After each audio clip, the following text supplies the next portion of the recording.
y su manejo, y su diagnóstico y tratamiento son muy importantes.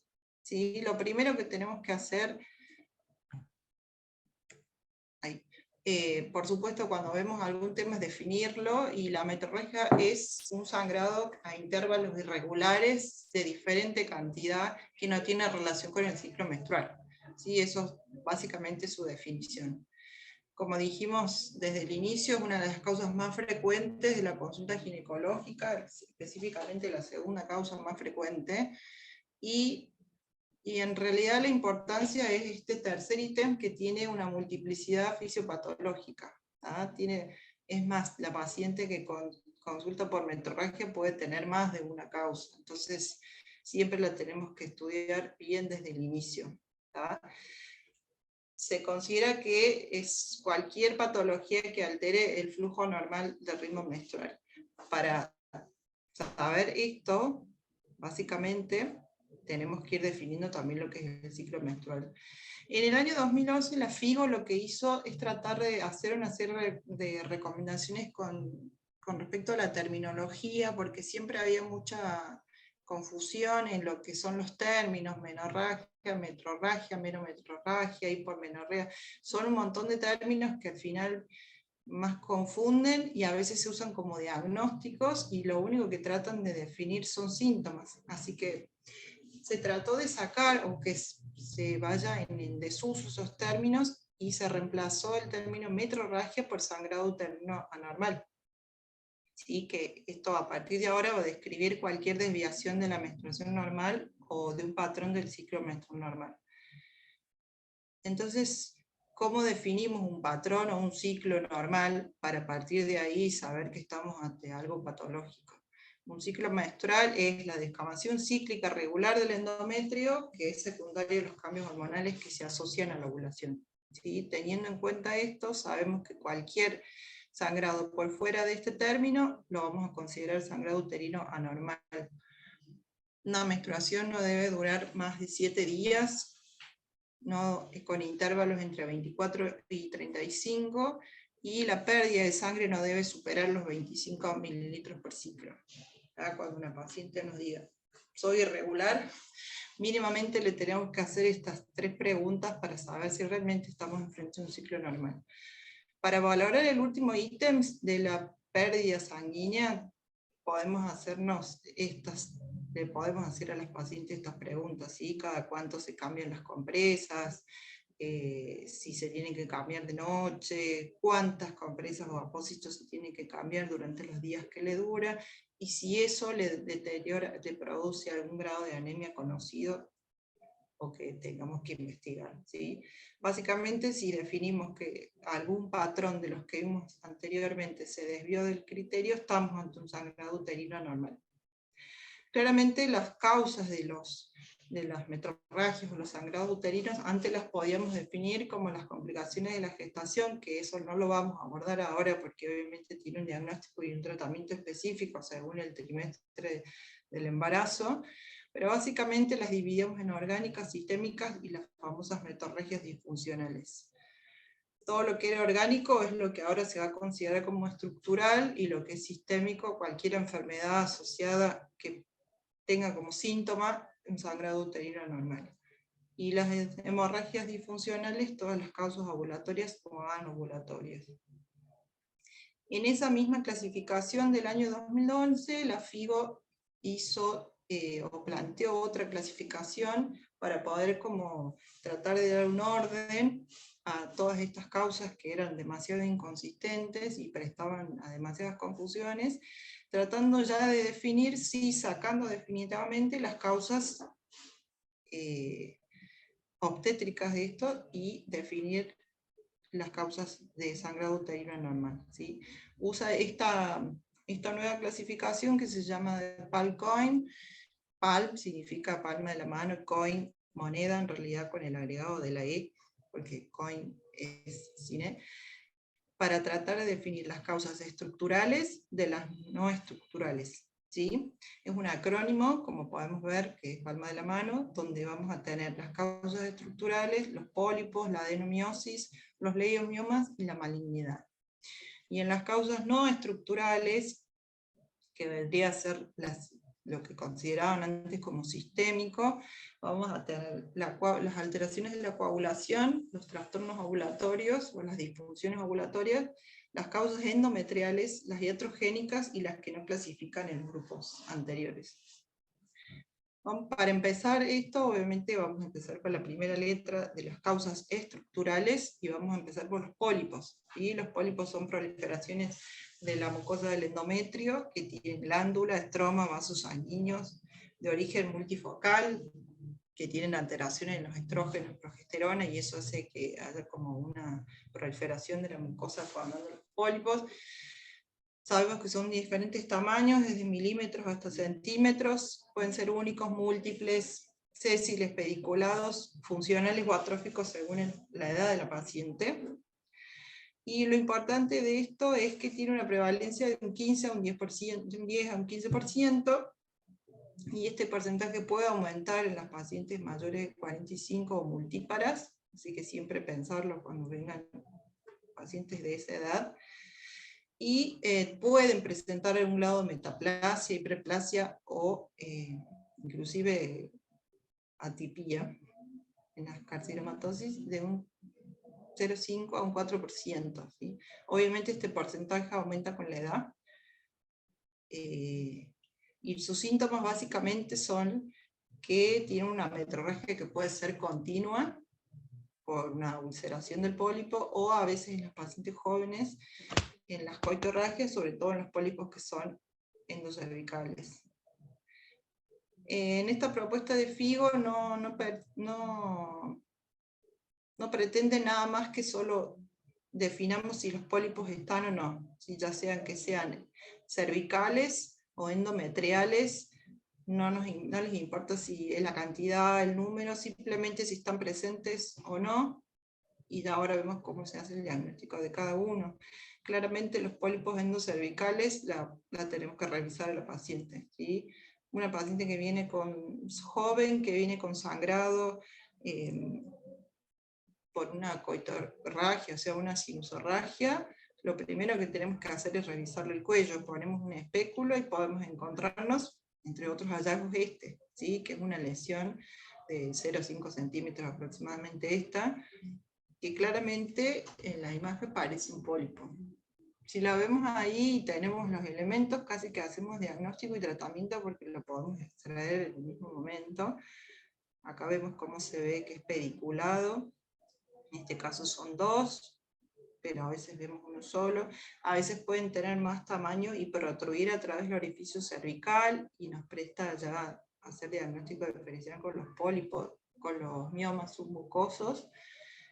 Pero básicamente es revisarlo a la paciente y hacemos el diagnóstico de pólipos endocervicales.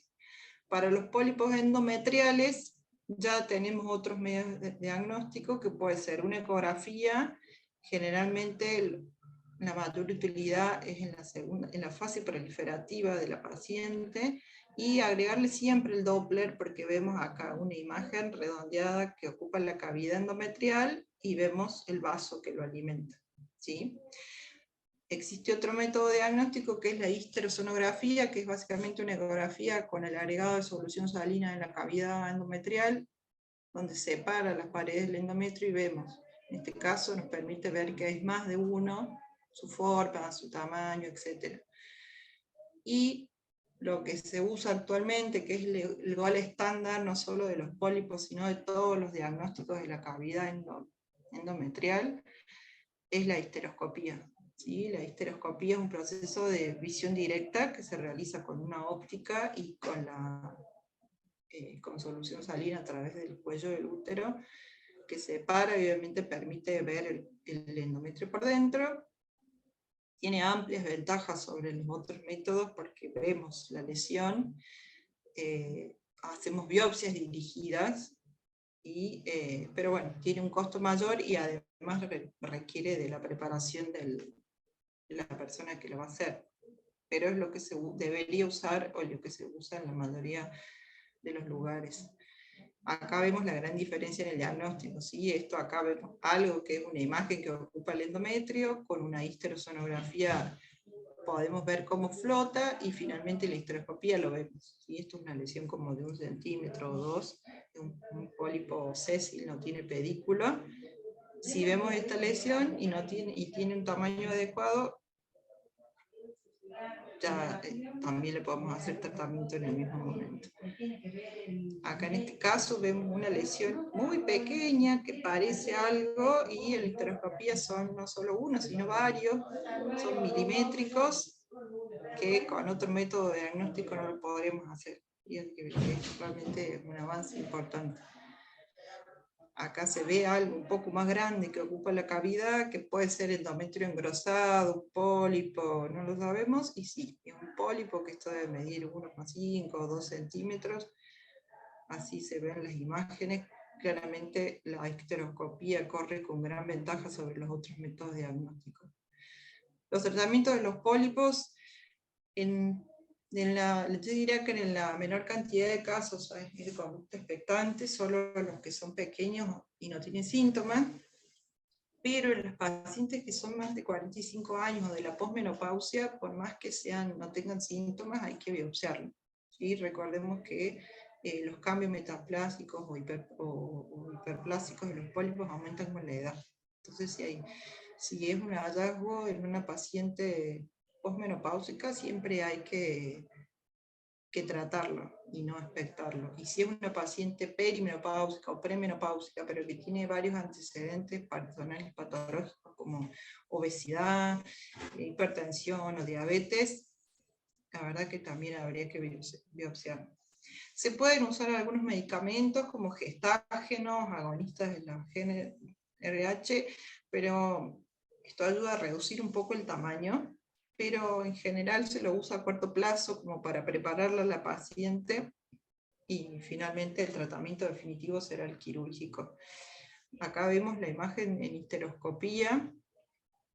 Se puede hacer obviamente la extracción completa bajo visión directa, y esto es un resectoscopio. En general esto hay que hacerlo en quirófano. Cuando hay pólipos pequeños, milimétricos, se puede hacer en histeroscopías ambulatorias con tijera o pinza, pero cuando tienen ya varios centímetros hay que hacer con estos elementos y hay que hacerlos en quirófano. La gran ventaja es que tiene una casi nula recurrencia. ¿Sí? Porque, bueno, la otra opción que se presenta es el legrado biopsia, pero como sabemos el legrado biopsia es un procedimiento a ciegas, y generalmente cuando hacemos el legrado con un diagnóstico de pólipo, nunca sabemos si salió todo el pólipo, si salió el pólipo. Entonces, hasta que no llegue la patología tenemos las dudas, y aún cuando llegue la patología tiene altas tasas de recurrencia. Entonces la histeroscopía aquí, además de diagnóstica, tratamiento igual. Bueno, el siguiente ítem de la clasificación de Palm-Cohen es la adenomiosis. La adenomiosis es básicamente la presencia de glándula y estroma endometrial en todo lo que es el músculo del útero. Hay una hipertrofia y hiperplasia de todas las fibras musculares, y sobre todo se produce este fenómeno en lo que es la unión del endometrio y el miometrio en la interfase. Tiene una prevalencia que es bastante variable, porque como los diagnósticos finales son histopatológicos de acuerdo a los estudios que se hicieron y según los criterios que usaron, puede ir de un 5 a un 70%. ¿Sí? Pero bueno, siempre hay que pensarlo. Son pacientes que generalmente consultan por sangrados abundantes y dolor, hasta en un 65%, es bastante característico, pacientes con mucho sangrado y mucho dolor en la menstruación, y también pueden tener dolor fuera de la menstruación, dolores crónicos, e inclusive dolores durante las relaciones sexuales. En el examen físico, bueno, obviamente también no puede dar ningún síntoma, pero en el examen físico es característico en los pacientes con úteros bien aumentados de tamaño, bien globulosos y muy dolorosos. Entonces, estas pacientes son como típicas, mucho sangrado, mucho dolor, siempre ir pensando en y pacientes jóvenes y pensando en la adenomiosis. Así como los pólipos, FIGO solo necesita que digamos si hay o no adenomiosis. ¿sí? Y que lo definamos por algún método de diagnóstico. Y si bien el diagnóstico definitivo lo va a dar la histopatología, los métodos diagnósticos que tenemos son dos, la ecografía y la resonancia. En la ecografía, vamos a ver obviamente los úteros aumentados de tamaño, y generalmente se dan en la cara posterior, como vemos aquí. Vemos la asimetría que hay de la cara anterior y bien engrosada la cara posterior. Es bien heterogénea, puede tener imágenes anecoicas que son quistes, a veces son múltiples y se llaman empanal de abeja, y en el efecto Doppler vemos la alta vascularización. Y esto obviamente se refleja, como dije anteriormente, en el examen físico y en la sintomatología de la paciente. Con la ecografía tenemos una sensibilidad y una especificidad casi del 80%, que no es despreciable, pero bueno, después tenemos la resonancia magnética nuclear, que es, como podemos ver, se ve claramente la simetría que hay en el útero. Vemos ahí la interfase toda perdida del endometrio y el miometrio, vemos todas las zonas irregulares, y ese engrosamiento que tiene que ser mayor a 12 milímetros de la zona de unión del endometrio y el miometrio. Mediante la resonancia se puede dividir una adenomiosis superficial o profunda, depende si afecta el tercio interno o llega hasta los 2 tercios internos del músculo del miometrio. Con este diagnóstico presuntivo de adenomiosis vamos al tratamiento, ¿sí? El tratamiento clásico de la adenomiosis es la histerectomía, pero claramente hay que poner en consideración la edad de la paciente y su requerimiento de continuar con su fertilidad, por lo cual existen algunos tratamientos médicos que responden bastante bien, que son los antiinflamatorios no esteroideos, los anticonceptivos orales, y cuando la cavidad uterina no es tan grande, cuando tiene histerometría de más de 12, el DIU con el hormonogestral es una muy buena opción. Disminuye la superficie de sangrado porque estabiliza el endometrio, entonces disminuye el sangrado y disminuye el dolor. Por lo cual es una buena opción, sobre todo para las pacientes que desean seguir con su fertilidad. Otras opciones pueden ser la ablación endometrial, que se hace a través de vía histeroscópica, se hace una resección del endometrio con parte del miometrio, pero bueno, eso es la verdad que es una técnica que hay que tener mucho cuidado y lo tiene que hacer alguien que realmente esté familiarizado con eso. Y otra opción es la embolización, que es patrimonio de los hemodinamistas, pero es una gran opción también para los pacientes que deseen fertilidad. Bueno, el siguiente paso, la siguiente letra del acrónimo que hemos visto son los leiomiomas o miomas, que obviamente son los tumores mesenquimáticos más frecuentes del útero. Se cree que su causa es una mutación somática de las células del músculo liso, que se van expandiendo de forma clonal. Son los tumores más, como dijimos, más frecuentes, y pueden estar en un 70% de las mujeres entre los 40 y los 50 años. A veces encontramos como hallazgos, digamos, pacientes que consultan por otra cosa y tienen un mioma, pero no tienen sangrado, nada, son asintomáticas. Por eso son los más frecuentes y tienen esta alta prevalencia. Diferente a los dos anteriores, a la adenomiosis y a los pólipos, acá FIGO sí precisa una diferenciación de los tipos de miomas, porque sabemos que según su ubicación provocan más o menos síntomas, y se pone en consideración los submucosos, que son los que mayormente se presentan con sangrados uterinos anormales. ¿Sí? Entonces, derivan de esta clasificación de los miomas, esto es un útero, o bueno, intento hacerlo, y considera que los miomas que van dentro de esta clasificación son los que van del 0 al 1. Y como podemos ver acá, el 0 es el que está 100% intracavitario, casi que pediculado. Esto lleva un diagnóstico diferencial con los pólipos endometriales pediculados. El grado 1 y el grado 2, que son submucosas con compromiso intramural.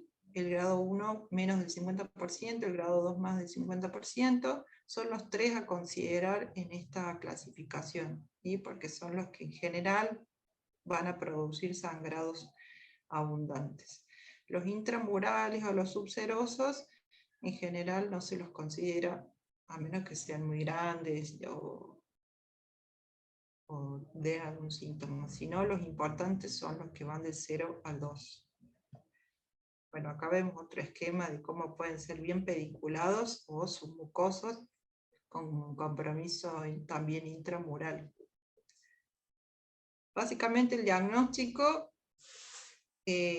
ecográfico o histeroscópico, como casi toda la patología endometrial, generalmente la ecografía en la segunda fase del ciclo para que se puedan ver mejor.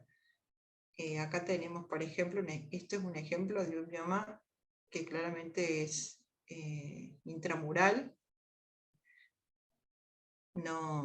Este mioma claramente no va a dar ningún síntoma, debe medir 1 centímetro. En cambio acá vemos un mioma mucho más grande, que debe medir como 2 centímetros, y ya vemos que tiene algún grado de compromiso submucoso. Este debe ser más o menos como un número 2 en la clasificación anterior. Y este probablemente pueda llegar a producir algún síntoma.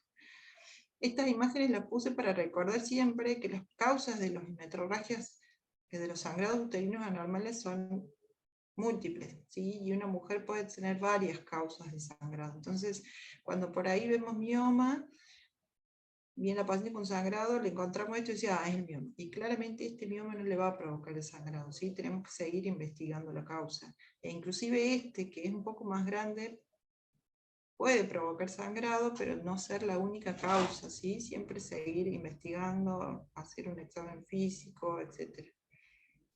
Acá claramente vemos un mioma que deforma todo el endometrio, casi que lo empuja hacia un costado, y acá lo vemos por histeroscopía, que mide por lo menos 2 centímetros. Si llegan a ver acá en la parte derecha se ve el ostium que conecta con la trompa, así que este viene del fondo del útero, y ven la gran diferencia de los diagnósticos entre una histeroscopía y un método de imágenes.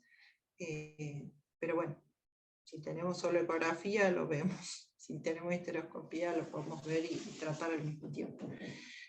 El porcentaje de mioma submucoso de todos los miomas que tenemos es de un 5 a un 10%. Este porcentaje puede aumentar en los pacientes entre los 40 y los 50 años. El tratamiento básicamente es histeroscópico de los miomas submucosos, la miomectomía claramente. Hay una serie de contraindicaciones para el tratamiento de los miomas submucosos, y básicamente son el tamaño, no deben medir más de 5 centímetros, la cantidad de miomas no deben ser más de 3, el tamaño del útero también, la cavidad uterina no debe ser de más de 12, y no debemos ni sospechar ni tener diagnóstico de patología oncológica. ¿Sí? Esas son las contraindicaciones de hacer tratamientos de los miomas submucosos. Si no, hacemos la histeroscopía, se ve el mioma, se saca, y obviamente el diagnóstico final será histopatológico. En cuanto a los intramurales, depende si son grado 1 o grado 2 de la clasificación anterior. Se puede hacer una miomectomía por vía laparotómica o laparoscópica, y completar el tratamiento por vía histeroscópica también puede usarse. A veces lo podemos sacar completo a través de vía laparotómica, depende. Estos tratamientos así de miomatosis en general, de miomectomía, se tratan para conservar la fertilidad de las pacientes. Pacientes jóvenes que todavía desean fertilidad, se pueden hacer estos tratamientos. Y si no, el tratamiento radical será la histerectomía. Siempre va a ser una opción. Bueno, el siguiente ítem, y es el último de las patologías estructurales, o sea, de lo que antes era orgánico, son lo que es la malignidad o las hiperplasias. las hiperplasias de endometrio que tengan o no tengan atipía, y todo lo que es tumores malignos epiteliales mesenquimáticos del cuerpo o del cuello. Es decir, cáncer de cuello, cáncer de endometrio o sarcomas de útero, que en mucho menor frecuencia. Este tipo de patologías van a tener una clasificación y estadificación específica para cada uno de ellos, pero sí lo que quería hacer hincapié es que las pacientes van a llegar con sangrado continuo o con sinusorragia, pacientes jóvenes o quizás más añosas, y lo primero que tenemos que hacer es revisarlo. Y es frecuente que la paciente llegue a la consulta con sangrado y lo primero que hacemos es pedir una ecografía. Pero en realidad lo que tenemos que hacer es revisarlo, poner un espéculo y podemos llegar a encontrar alguna de estas lesiones. En esta primera de arriba claramente vemos un tumor exofítico con áreas de necrosis sangrante. Creo que a ninguno le genera alguna duda de que esto tiene grados de malignidad. Si tenemos la posibilidad, biopsia y enviar anatomía patológica y derivar al lugar donde se pueda realizar la estadificación y el tratamiento. Si no tenemos posibilidad de tomar biopsia, obviamente derivarla o no se puede hacer. También podemos encontrar este tipo de lesiones que quizás no sean tan evidentes, pero también nos tienen que llamar la atención. Esto tiene el mismo algoritmo diagnóstico, biopsia y derivación al lugar.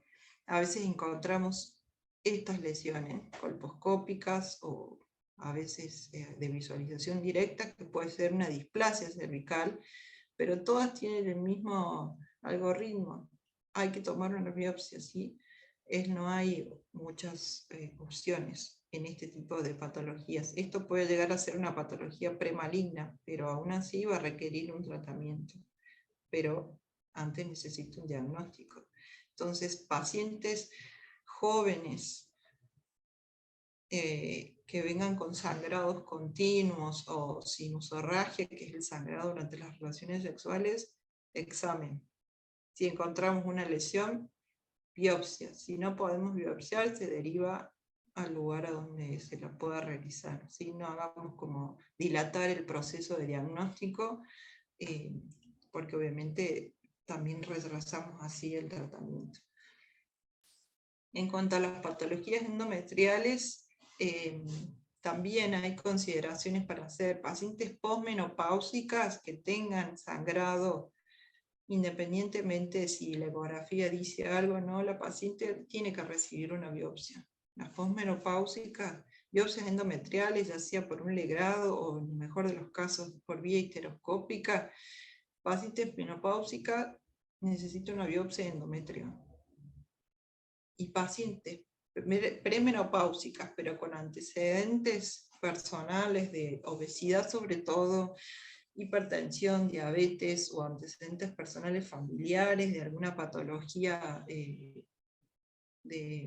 oncológica, o pacientes que estén recibiendo tratamientos como el tamoxifeno, que tengan antecedentes de cáncer de mama, también merecen una biopsia. Sí, se puede hacer una ecografía y medir endometrios, sobre todo si mide más de 1 centímetro, más de 10 milímetros, también biopsia.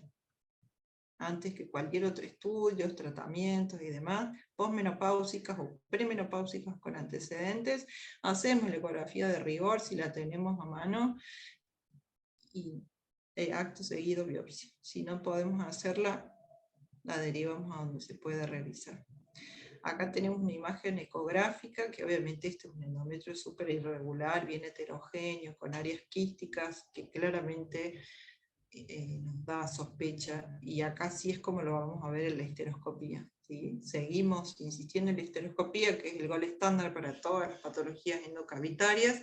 Vemos las glándulas bien irregulares, hipertróficas, con vasos sanguíneos de neoformación, aquí igual, y esto que no tiene tanta hipertrofia, pero sí mucha vascularización, es una hiperplasia. Si vemos esto en la histeroscopía, se hará biopsia, ¿sí? Inmediatamente.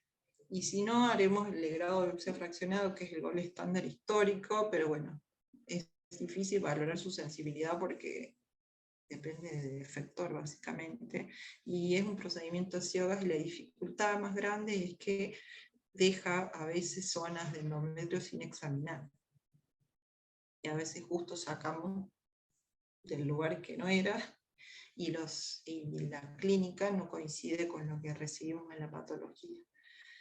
Pero bueno, ante esos casos, cuando tenemos, por ejemplo, una paciente posmenopáusica que tiene sangrado y tenemos alta sospecha de que tenga una patología endometrial maligna, nada, se tiene que volver a repetir la biopsia o derivarla donde se pueda hacer histeroscopía, pero no nos tenemos que quedar con el diagnóstico ese si no hay una correlación directa de lo que encontramos en la clínica con lo que nos llevó en la patología.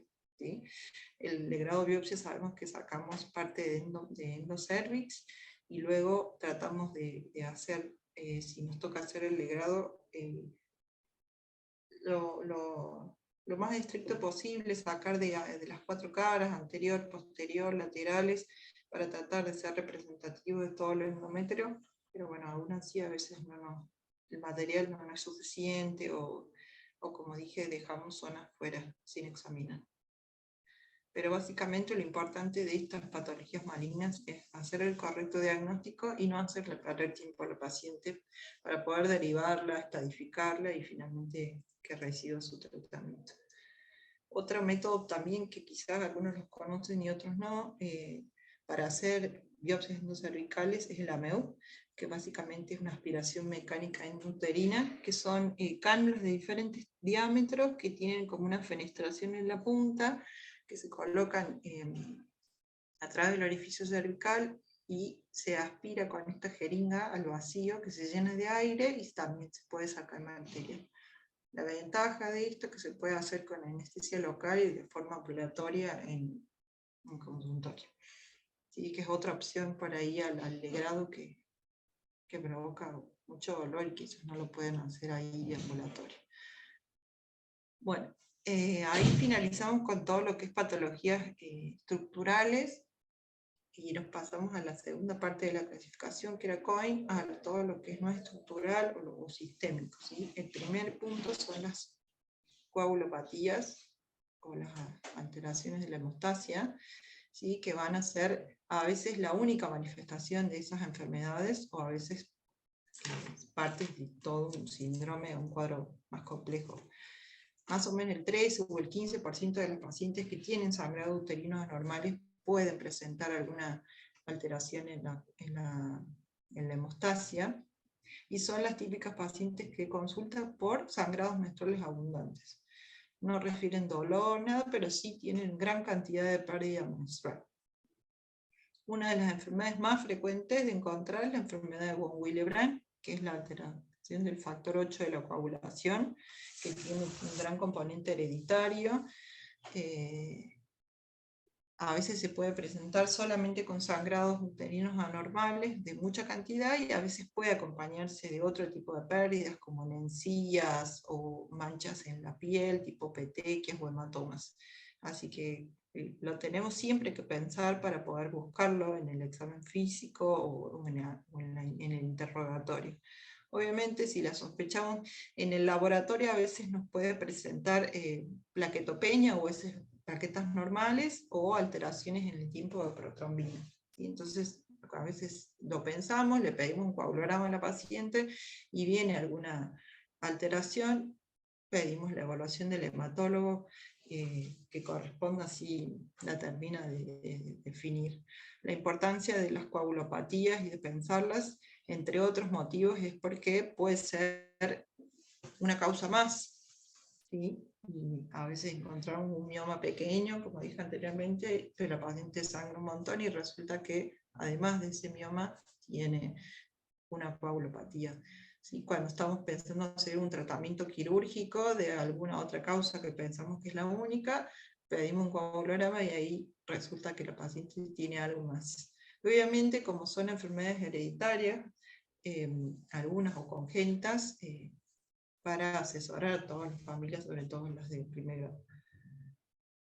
Bueno, con respecto al siguiente ítem, que es la parte de las disfunciones ovulatorias o los trastornos ovulatorios, acá vamos a incluir un montón de trastornos endocrinológicos que tienen en común lo que es la falla en la ovulación, en la producción sostenida de estrógenos y la ausencia de la producción de progesterona por el cuerpo líquido de forma cíclica, básicamente. ¿Sí? Esto hace que el endometrio prolifere de forma persistente, disminuyen las prostaglandinas FF2 que son vasoconstrictores, y esto hace que la menstruación tenga los más variados síntomas. ¿Sí?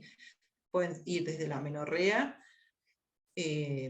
hasta pasar por sangrados escasos o sangrados muy abundantes, hemorragias agudas. Depende de las causas que ya vamos a ir viendo, cómo se presentan los síntomas. Las disfunciones ovulatorias pueden ser ovulatorias o anovulatorias. Las anovulatorias son las más frecuentes, son más del 80% de las pacientes que tienen algún trastorno ovulatorio. Generalmente son en los extremos de la vida, la perimenopausia o la pubertad.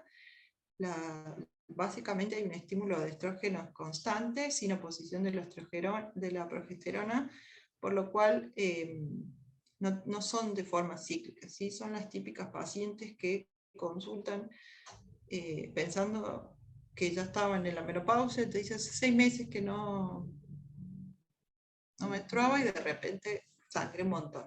O la adolescente que viene con la mamá y te dice hace 2 o 3 meses que no menstruaba y de repente volvió con mucho sangrado.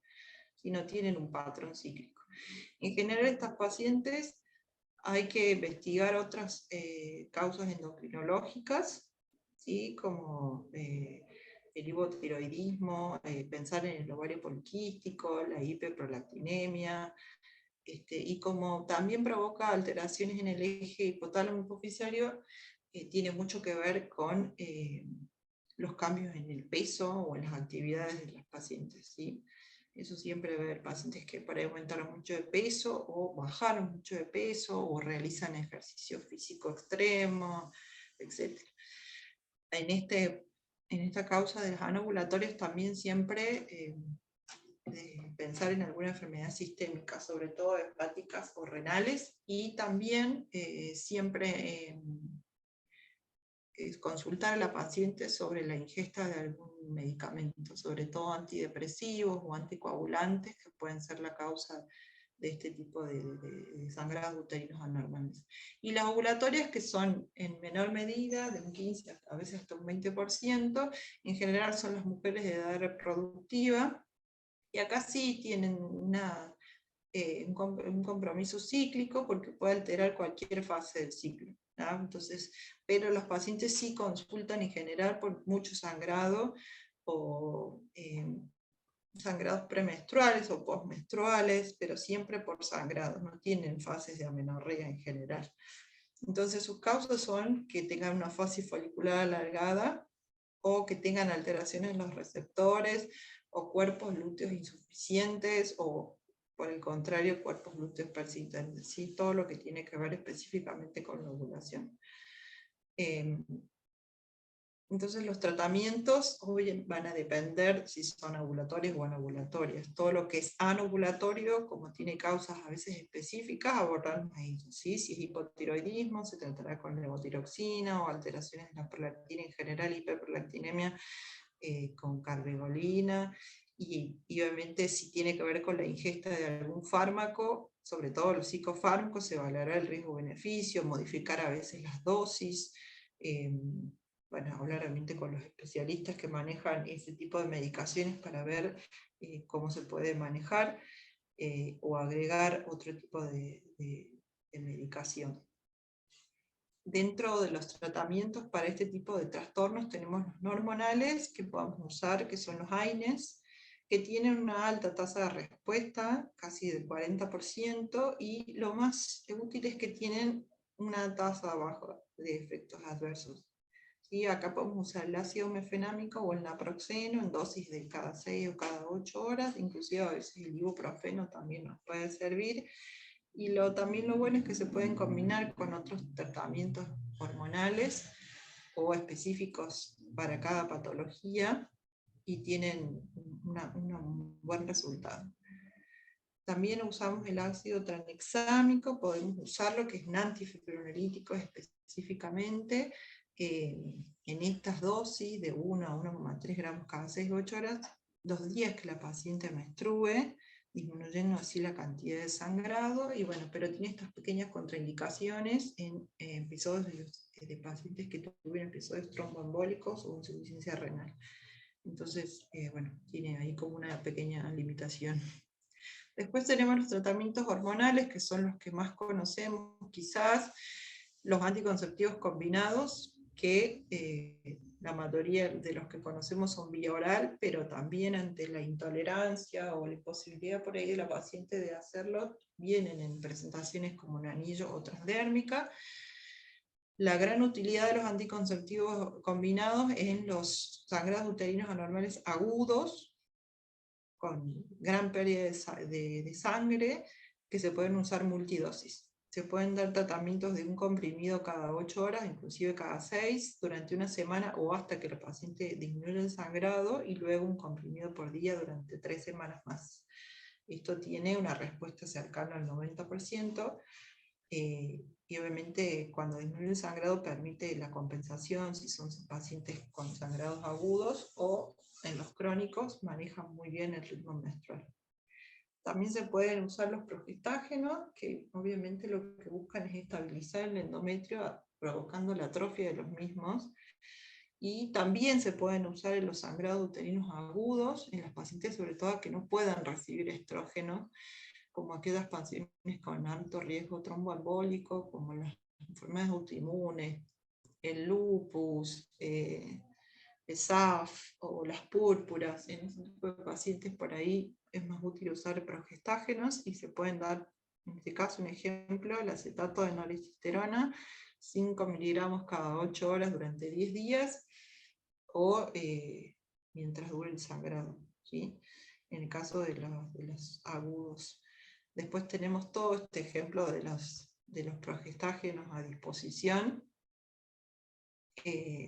para las fases agudas, y después para los crónicos se pueden usar de forma cíclica o continua.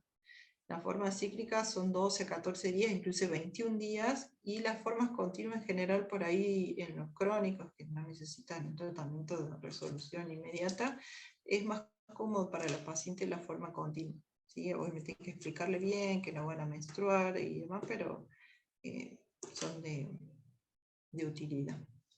Después, el otro método que realmente es bastante útil es el DIU con levonorgestrel, el sistema intrauterino con levonorgestrel, que obviamente hay que usarlo en pacientes adecuados. Ya hablamos bien de la cavidad endometrial, que no debe medir más de 12 centímetros.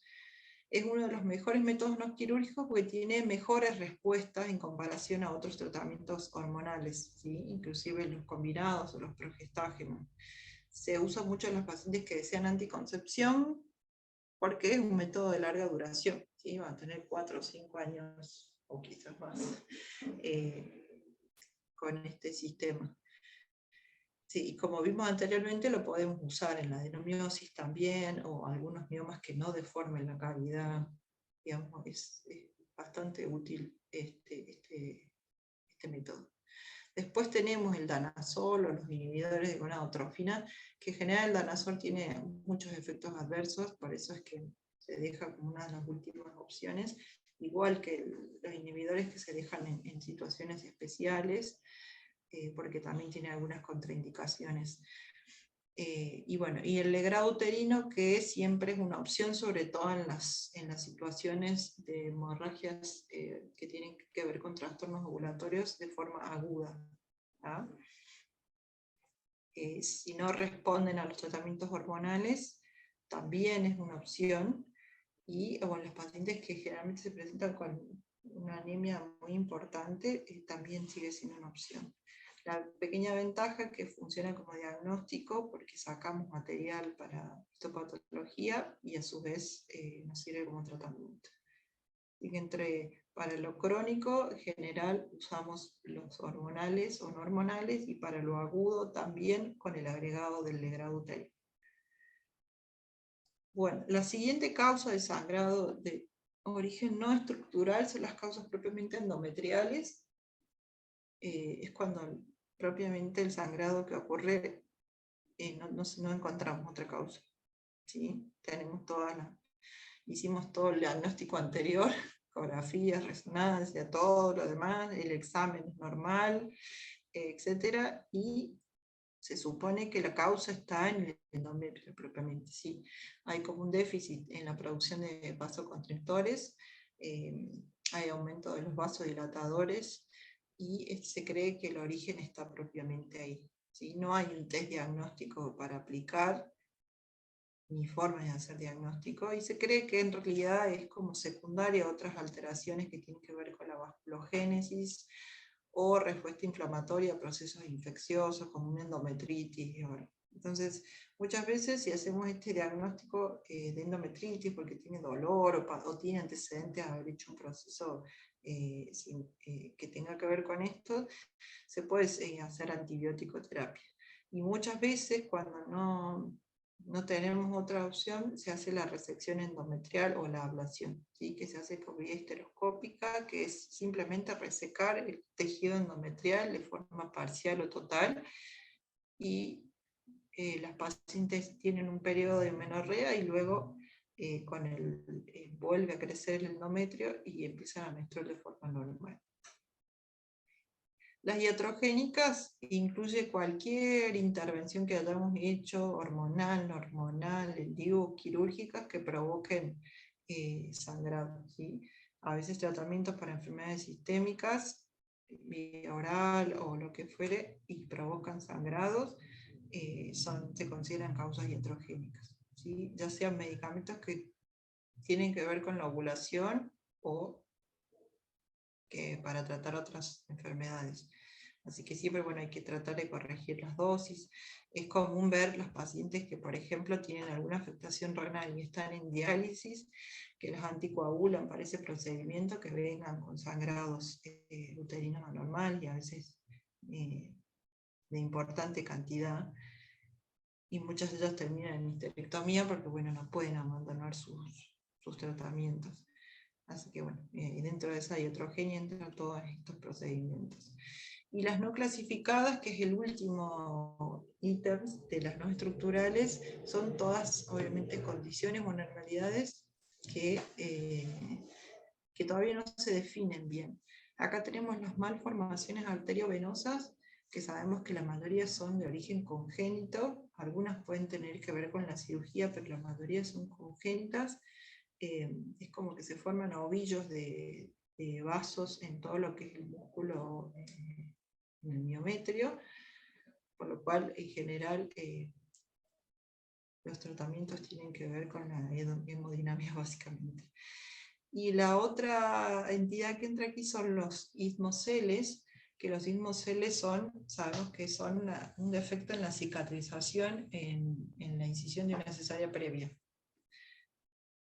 No se tiene todavía una prevalencia, pero con la cantidad de cesáreas que van en aumento lo vamos a ver mucho más. ¿Sí? Básicamente es como un saco o una bolsita que se forma a nivel del istmo, en general ahí en relación con la cicatriz de la cesárea, y obviamente sus síntomas son sangrado postmenstrual o dolor abdominal y esterilidad secundaria, pero la paciente generalmente se presenta con dolor y sangrado postmenstrual o dolor y sangrado postcoital, ¿no? Porque si en esos saquitos, mientras el paciente está menstruando, se acumula sangre que se va liberando con el paso del tiempo, a veces con la actividad que uno realiza y muchas veces durante las relaciones sexuales. Entonces, son esas típicas pacientes. La ecografía se ve un área bien econegativa que tiene una forma triangular, que tiene una base hacia la vejiga, un vértice, perdón, hacia la vejiga, que se localiza a nivel del istmo. Y obviamente la histeroscopía es la que va a ver la zona de debilidad bien del endometrio, se ve en bordes anteriores y posteriores, se ve más o menos así en la imagen. Esta ecografía acá muestra, esta es bien postmenstrual. La ideal siempre, si sospechamos el ismocele, es pedirla postmenstrual porque se llena de sangre y se ve líquido adentro, entonces se ve así como esto. Sí, bueno, esto no es un triángulo tan claro, pero se ve ahí la imagen.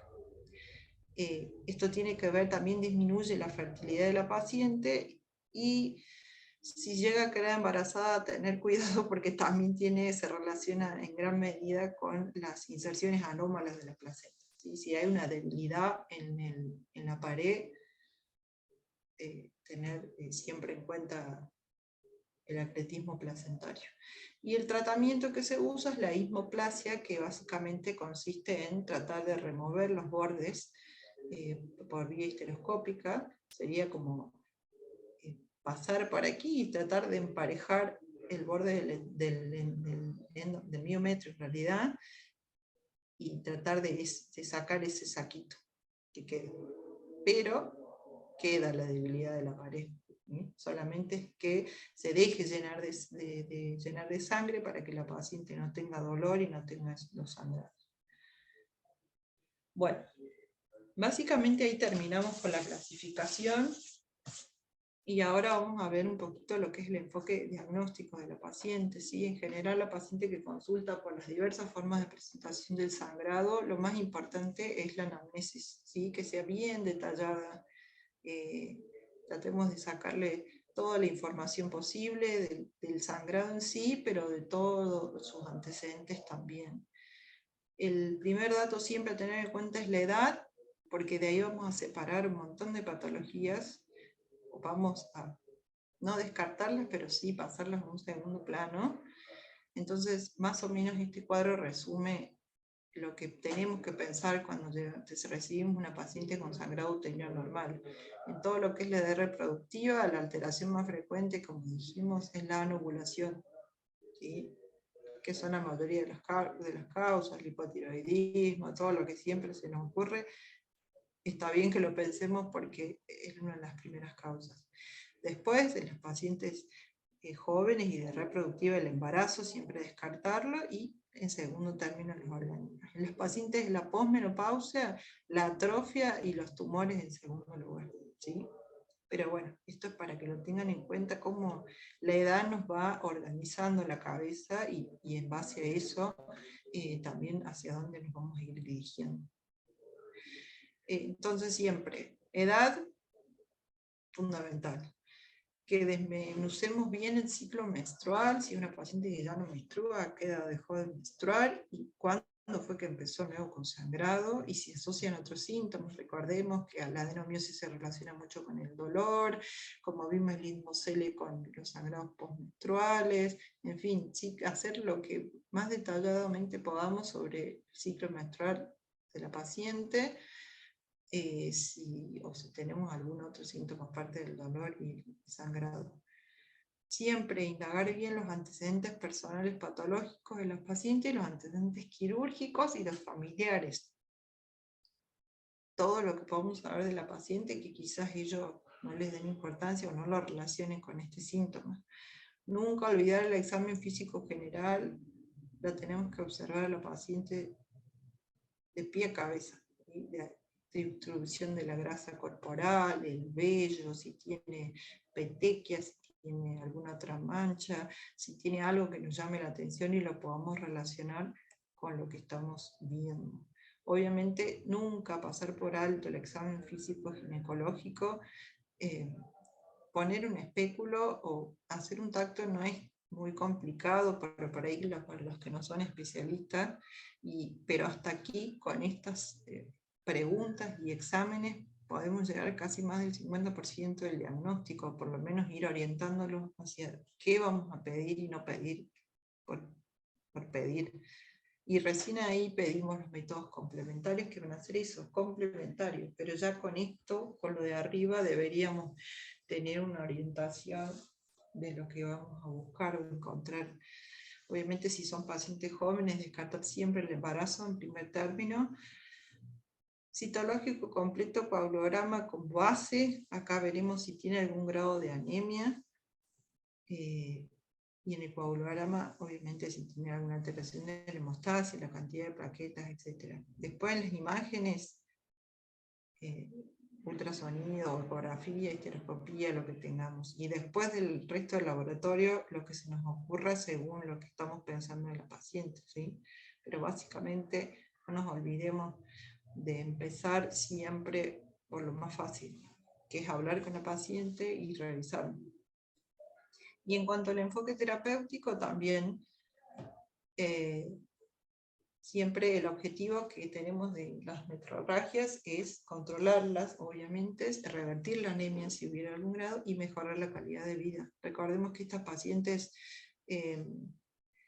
tienen una alta tasa de ausentismo laborales y escolares, porque son pacientes que cuando menstruan no van a trabajar o no van a la escuela o se tienen que retirar o inclusive de eventos sociales, y son pacientes que a veces se retraen de una vida social porque no saben cómo manejar o realmente a veces les impide hacer una vida normal. Así que es bastante importante poder llegar al diagnóstico definitivo para un buen tratamiento. Y ni hablar si el diagnóstico va a ser alguna patología maligna, no retrasar el diagnóstico y poder permitirle al paciente el tratamiento oportuno. Así que siempre antes de iniciar cualquier tratamiento, lo más importante obviamente es descartar el embarazo, porque eso ya es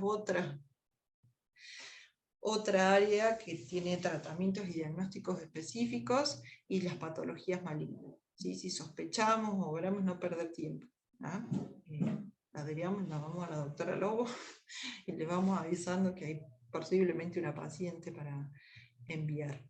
¿Tá? Por esto mismo, ¿sí? Porque podemos atrasar el diagnóstico, o lo que es peor, realizar tratamientos quirúrgicos que van a ser insuficientes, o mucho peor, que ni siquiera la paciente haya tenido que recibir. ¿Sí? Por ahí hacemos una histerectomía en una paciente que tenía un cáncer de cuello o cáncer de endometrio, y no es así. ¿Sí? Empezamos de atrás para adelante. Siempre tenemos que empezar de menos a más y no someter a los pacientes a tratamientos innecesarios. Obviamente siempre evaluar las alternativas de tratamiento médico en primer lugar, obviamente evaluando los riesgos y beneficios para cada paciente, y siempre tener en cuenta la necesidad o no de anticoncepción o de preservar la fertilidad de la paciente. Muchas veces decimos, bueno, está consangrado, si tiene ecografía, útero grande, te opero. Y por ahí de un paciente joven, recordemos que la maternidad por diferentes causas se retrasa, entonces por ahí el paciente se ve una disyuntiva de decir, bueno, me opero, pero en realidad yo quiero tener un hijo, y a veces ni siquiera le preguntamos o la consideramos. Así que siempre charlarlo bien ese tema.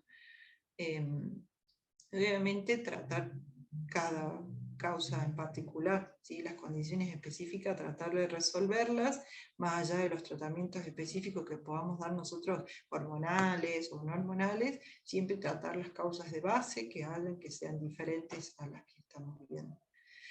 Esto es como un cuadro para ver cuando una paciente llega con una hemorragia. Si es una paciente estable hemodinámicamente, valoramos tranquilamente el origen con todo el algoritmo diagnóstico que ya dijimos, las características del sangrado, etc. Si no necesita ningún ingreso, internación, nada, vamos viendo si necesita tratamiento médico, o ir viendo el tratamiento etiológico o el quirúrgico que va a necesitar, ¿sí? Lo podemos hacer con tranquilidad. Si es una paciente que llega de forma inestable, obviamente va a requerir una internación con venoclisis, sangre, etc. Es una situación diferente. Sabemos que tenemos como tratamiento de las agudas todo lo que es hormonal, pero acá diciendo venoso, pero puede ser bioral, y el legrado, siempre con opción de las hemorragias. En el caso de que sean, por ejemplo, tumores como el que vimos, muy sangrantes, se ponen gasas compresivas, se estabiliza la paciente, se deriva donde corresponde, ¿sí? No perdamos más tiempo que eso. Así que bueno, espero que eso quede claro, porque es bastante importante el algoritmo diagnóstico y finalmente para hacer un buen tratamiento en los pacientes. Y eso como conclusión, ¿sí? Es una entidad que es bastante frecuente, así que tenemos que tener bastante claro cómo manejarlo para no retrasar los diagnósticos y no hacer macana, como quien dice. Así que siempre pensar esto, que pueden ser más de una causa, por lo cual siempre tenemos que hablar mucho con la paciente, preguntarle bien y un buen examen físico. Bueno, muchas gracias. Ahí termino.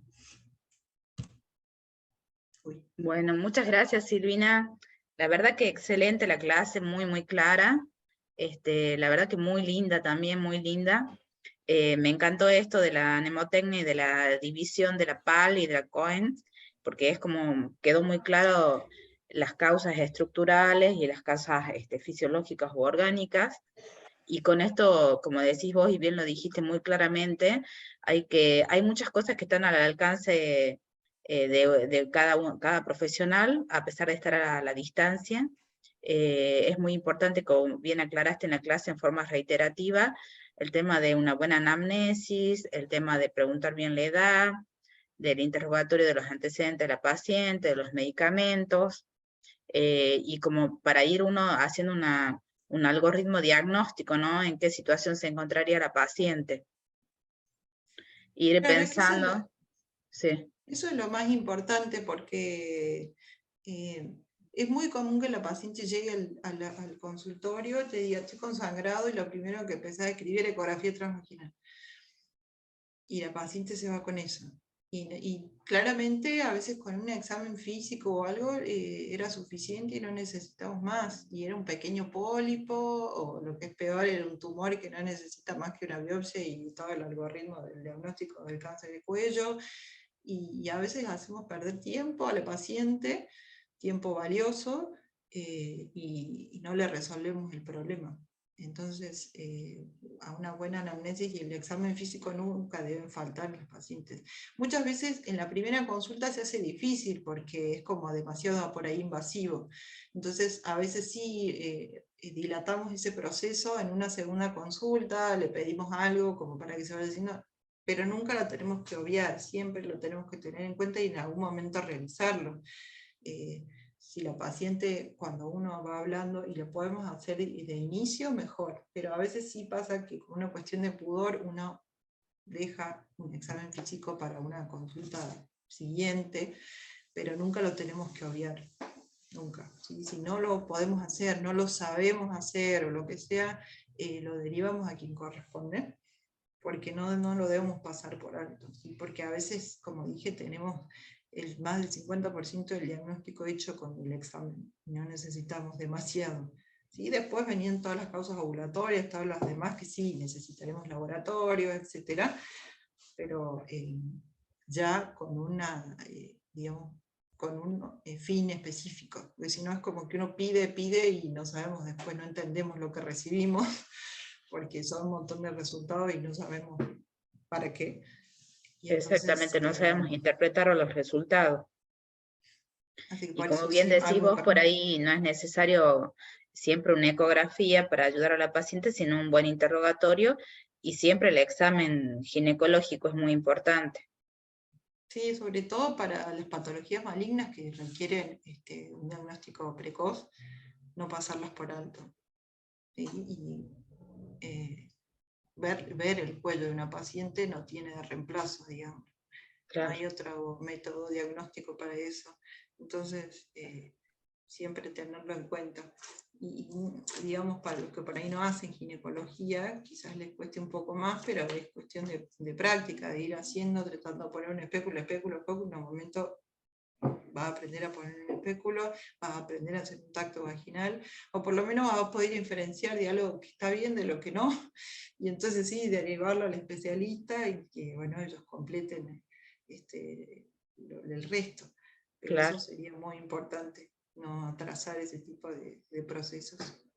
La verdad que sí, que todo es muy importante y que uno no tiene que subestimar o pensar en pasar en alto algunas cosas por no hacer un examen ginecológico o decir, bueno, por ejemplo, nosotros actualmente tenemos una paciente que tiene una coagulopatía, en realidad lo que ella tiene es una púrpura idiopática que viene tratada por el especialista, pero bueno, también así comenzó con ginecorragia, y como tenía púrpura y tenía las plaquetas bajas, es como que se fue dilatando hasta que se hizo un examen ginecológico y bueno, en el diagnóstico del examen ginecológico con biopsia dio positivo para un cáncer de cuello uterino.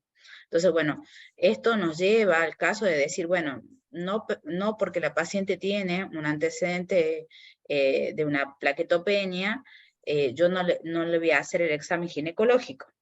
Entonces, Claro, sí.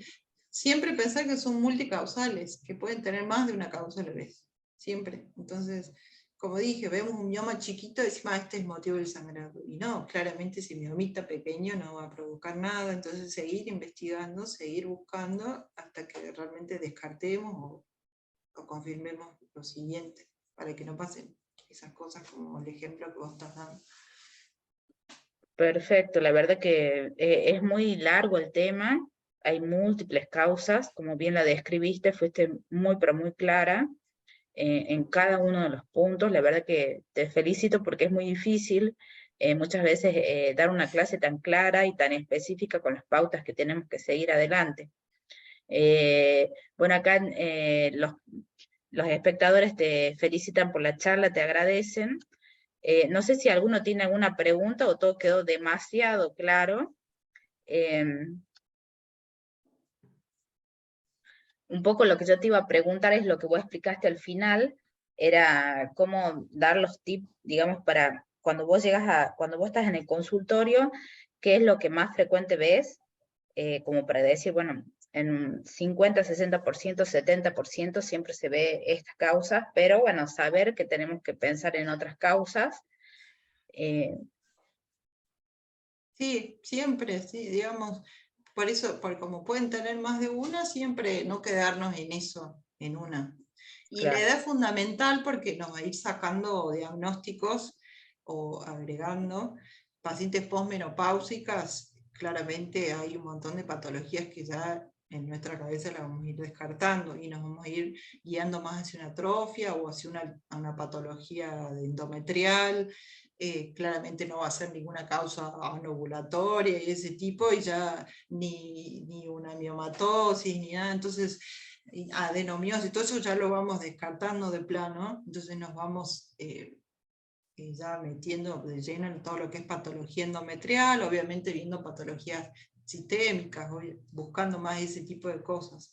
Entonces, por eso digo que la edad también nos divide ahí nos hace una gran diferenciación, sacamos todo lo que es hemorragia, descartamos de plano todo lo que es hemorragia obstétrica y demás, ni siquiera lo pensamos y ya sacamos casi la mitad de las patologías diagnósticas, ya las sacamos de la cabeza y nos vamos guiando hacia lo más frecuente en ese tipo de edad. Entonces, nada, esa es la idea, que Perfecto. nos podamos organizar bien en la cabeza y no andemos como dando vueltas ahí. Exactamente, es muy, muy, muy claro y muy completo. Y es muy importante que los oyentes presten atención en esto que estás diciendo de las edades, de los interrogatorios. Y en el caso que tengamos una sospecha diagnóstica y le Sí. hicimos un legrado biopsia o una biopsia y nos viene negativa, eh, por ejemplo, vos ves un pólipo o ves algo en el cuello, ¿se recomienda realizar una rebiopsia o hacer un Sí, seguimiento en cercano del general, paciente? si una paciente, por ejemplo, en este caso, que seguimos lo mismo, si es posmenopáusica y tenemos como una alta sospecha, porque además de posmenopáusica tiene todos sus antecedentes, diabética, obesa, hipertensa, que estamos pensando que será un cáncer endometrio hasta que la biopsia nos diga lo contrario. La verdad que sí, depende del método que usamos. Si usamos un legrado biopsia, que por ahí en el hospital lo seguimos usando porque no tenemos histeroscopia,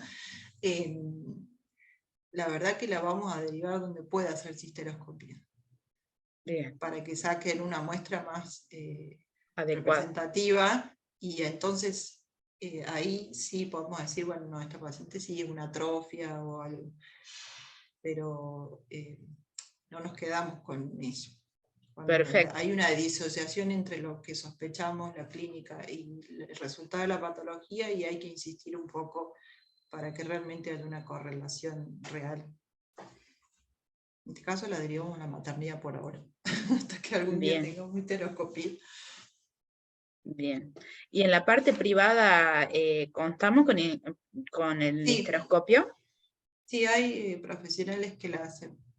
Y hacen diagnóstico y tratamiento, ¿sí? De lesiones menores, pólipos, miomas o alguna resección endometrial. Sí, se hace. La Que es verdad el que gol estándar que se usa en todos lados. Y la verdad que es un gran avance porque ver la cavidad endometrial, ver la lesión y poder sacarla, digamos, es una gran cosa.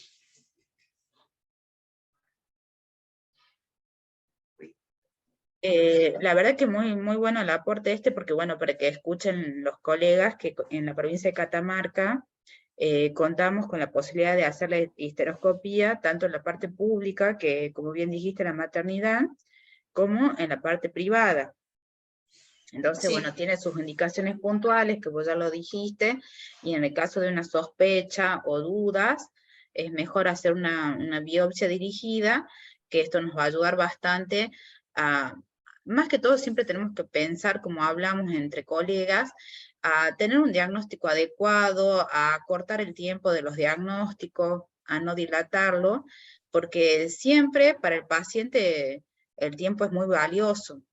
Y cuando llegamos tarde, para cualquier diagnóstico que sea, es un impacto directo en la calidad de vida del paciente, ¿no?